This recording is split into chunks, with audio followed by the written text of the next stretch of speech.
দুষ্ট ত্রান্তি, তুই যাই করিস না কেন, আমি তোকে আমার জাদুর কাঠি কখনোই দেব না। মা, দেখো, ওই তান্ত্রিকটা ওই পরীটাকে আটকে রেখেছে। মা, যেভাবে হোক আমাদেরকে পরীটাকে বাঁচাতেই হবে। হ্যাঁ রে মা, তুই ঠিকই বলেছিস, আমাদের ওই পরীটাকে বাঁচাতে হবে। তুই এখানে দাঁড়া, আমি কিছু একটা করছি। হ্যাঁ মা, যা করার তাড়াতাড়ি করো।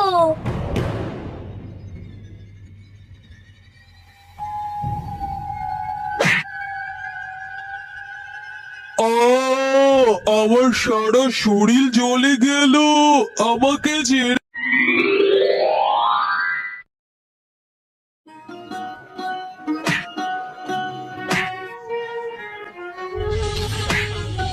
টুম্পা, তোরা কত সুন্দর খেলছিস।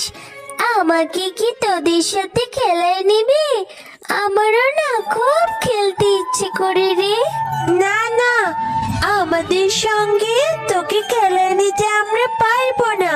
আমার মা তোর সাথে খেলতে বারণ করেছে। তোরা আমার সাথে এভাবে কথা বলছিস কেন রে? থাক, আমি তোদের সাথে খেলবো না, আমি বরং চলে যাই। এ কথা বলে জয়া মনটা খারাপ করে ওখান থেকে চলে যায়। এরপর টয়া বাঘ মামার দোকানে যায়। বাঘ মামা, তোমার দোকানে কি চকলেট আছে? হ্যাঁ, আছে তো, অনেক আছে। তুই টাকা এনেছিস? টাকা দে। বাঘ মামা, আমার কাছে তো এখন কোনো টাকা নেই। ফ্রিতে একটা চকলেট দাও না, আমি বাড়িতে যেয়ে মাকে বলে টাকা এনে তোমাকে দিয়ে যাব মামা। বাকি? কিসের বাকি? বাকিতে কোনো সদাই আমি বিক্রি করি না আমার দোকানের। এমনিতেই তো তোর মায়ের কাছে 3 মাসের ভাড়া আমি পাই। তোর মাকে বলিস তাড়াতাড়ি আমার বাড়ি ভাড়া যেন পরিশোধ করে দেয়, না হলে বাড়ি থেকে খুব শীঘ্রই তাড়িয়ে দেব কিন্তু। কিছুক্ষণ পর টয়া বাড়িতে ফিরে আসে। কি রে টয়া মা, তুই যে সেই বন্ধুদের সাথে খেলার নাম করে বাড়ি থেকে বেরোলি, এখন ফেরার কথা তোর মনে পড়েছে? নিশ্চয়ই বন্ধুদের সাথে অনেক মজা করে খেলেছিস, তাই না? না মা, জানো, টুম্পা, মিষ্টি, জয়া এখন থেকে কেউ নাকি আমার সাথে আর খেলবে না। ওর মা নাকি আমার সাথে মিষ্টি মানা করে দিয়েছে। না রে মা, তুই কষ্ট পাস না। আরো কি হয়েছে জানো মা? আমি না বাঘ মামার দোকানে একটা চকলেট কেনার জন্য গিয়েছিলাম। বাঘ মামা তো আমাকে চকলেট দিলই না, আর অনেক কথা শুনিয়ে দিল। বলল তোদের কাছে আমরা 3 মাসের বাড়ি ভাড়া পাই, যদি না দিতে পারি তাহলে আমাদের নাকি বাড়ি থেকে তাড়িয়ে দেবে।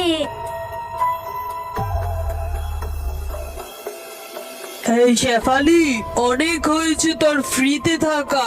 3 মাসের ভাড়া পাই তোর কাছে, 1 টাকাও পরিশোধ করিসনি এখনো। এবার আমার বাড়ি ছাড়, আমি ভালো ভাড়াটিয়া দেখে আমার বাড়িটা এখন ভাড়া দিয়ে দেব।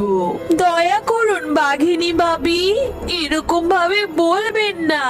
আপনি তো সবই জানেন, জয়ার বাবা মারা যাবার পর আমাদের সংসার চালানোটাই তো কত কষ্ট হয়ে গিয়েছে। বাড়ি ভাড়াটা কিভাবে দেব?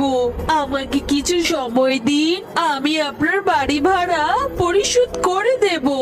না না, তোকে আর কোনো সময় দেওয়া হবে না।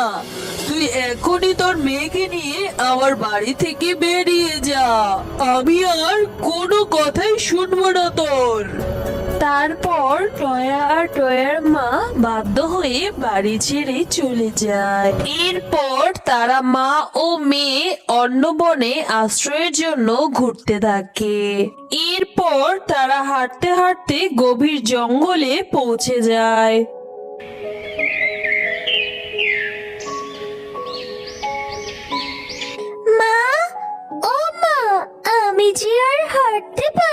না মা, আমার যে খুব কষ্ট হচ্ছে মা, আমার জন্য এত কিছু হয়েছে তাই না মা?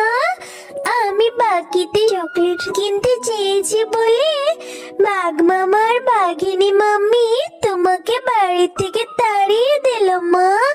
আমি আর কোনোদিন বাকিতে কিছু কিনতে চাইবো না।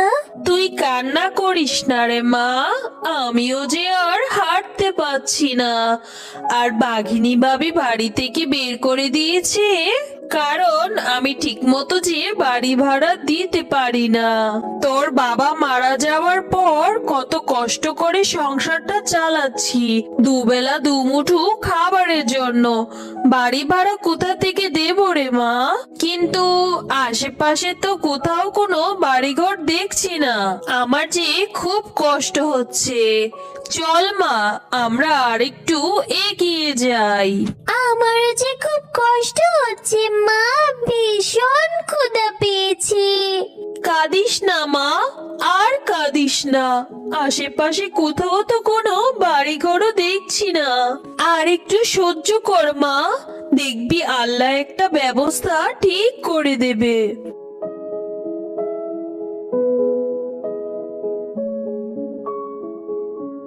দুষ্ট ত্রান্তিক, তুই যাই করিস না কেন, আমি তোকে আমার জাদুর কাঠি কখনোই দেব না। ঠিক আছে, তুই যদি তোর জাদুর কাঠি না দিস তাহলে আমিও তোকে আর বাঁচিয়ে রাখবো না। এবার বল, কি চাস তুই?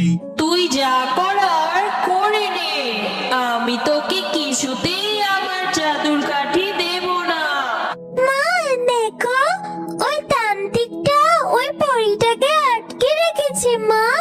যেভাবে হোক আমাদেরকে পরীটাকে বাঁচাতেই হবে। হ্যাঁ রে মা, তুই ঠিকই বলেছিস, আমাদের ওই পরীটাকে বাঁচাতে হবে। তুই এখানে দাঁড়া, আমি কিছু একটা করছি। হ্যাঁ মা, যা করার তাড়াতাড়ি করো।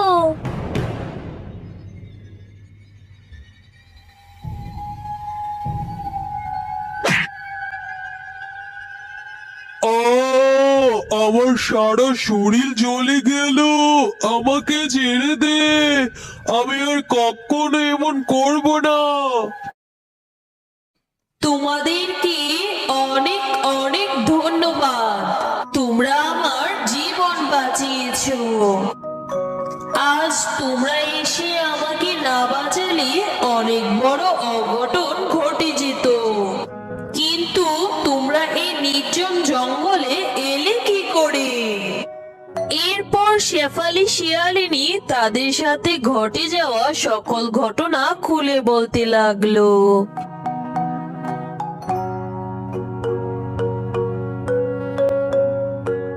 না না, তোমাদের সাথে তো অনেক অন্যায় হয়েছে। তোমাদের কথা শুনে আমার ভীষণ কষ্ট হচ্ছে। তোমরা যেহেতু আমার উপকার করেছো, তাই আমি তোমাদের কিছু দিতে চাই। এই নাও জাদুর তরমুজ বাড়ি।